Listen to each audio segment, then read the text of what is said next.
প্রতিশ্রুতি লিখেছেন সম্মানিত কবি শর্মিষ্ঠা কর চৌধুরী। অসহ্য হয়ে গেছো তুমি, এটা খালি কথা নাকি বান জানা নেই?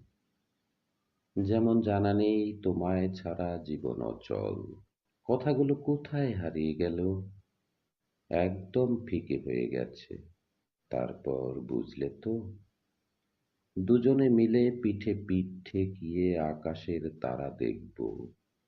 ইচ্ছেটা যদিও কথা ছিল, হাজার ঝড়েও হাত ছাড়বো না। সামান্য দমকা হাওয়ায় বারে বারে হাতের বাঁধন আলগা হয় আজকাল। ভেজা চুলের আদরে ঘুম ভাঙানোর আবদার বা রান্নাঘরের খুনসুটি, সব যেন কর্পূরের স্বভাব পেয়েছে। ঝুরঝুরে কিছু কেজো কথার নিচে বালি চাপা পড়ে যাচ্ছে আবেগগুলো।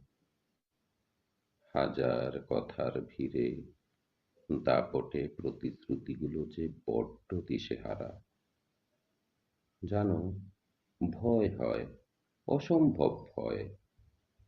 আমি আছি তো, ভয় কি? বরাবরের মতন এমন সেই প্রতিশ্রুতিটা আবার চাই। দেবে?